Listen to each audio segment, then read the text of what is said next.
If you're killing plants faster than you can buy them, this self-watering garden will save your green thumb and your sanity. Look, I get it. You want fresh tomatoes and herbs, but between work, commute, and everything else life throws at you, remembering to water plants every day feels like another job. And let's be honest, most of us aren't exactly blessed with a green thumb to begin with. But here's the thing about smart gardening. It's not about having magical plant powers. It's about working smarter, not harder. And that's exactly what we're going to do today. A self-watering garden isn't rocket science, it's just good old-fashioned problem solving. We're talking about a system that waters your plants automatically, using nothing more than gravity, some basic materials, and a little bit of know-how. The beauty of this setup is that it works whether you've got a tiny apartment balcony or a full backyard. And the best part, once you build it, your plants get exactly the water they need, when they need it, without you lifting a finger. Here's what you'll need: some plastic bottles, cotton string or fabric strips, a drill with a small bit, and your choice of containers. That's it. No fancy equipment, no expensive gadgets, just materials you probably already have lying around. First, take your plastic bottle. A 2-liter works great, and drill a small hole in the cap. Thread your cotton string through that hole, leaving about 6 inches hanging out. This string is your lifeline. It's going to carry water from your reservoir down to your plants through something called capillary action. Fill the bottle with water, screw on the cap, and flip it upside down. Bury that string end about 2 inches into your soil, right next to your plant's root zone.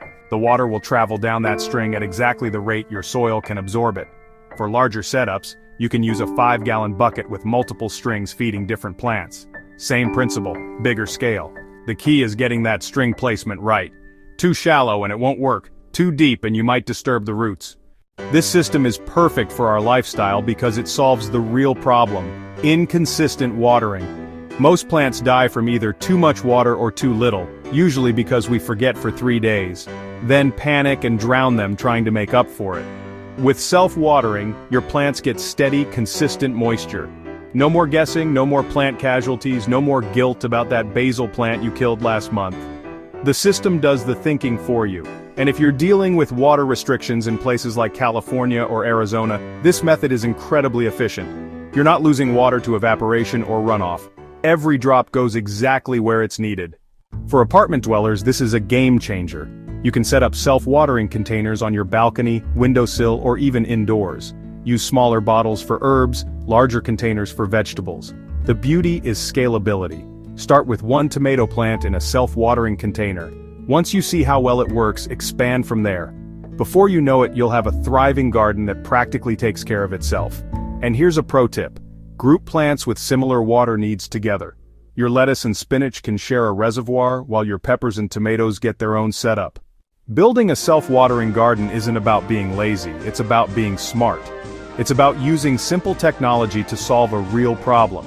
And in a world where we're all juggling too many things, having one less thing to worry about isn't just convenient, it's necessary. So stop feeling guilty about those plants you've killed.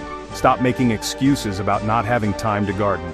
Build yourself a self-watering system and start growing the food you actually want to eat. Your plants will thank you, your schedule will thank you, and your wallet will definitely thank you when you're not buying herbs at the grocery store anymore. Now get out there and build something that works.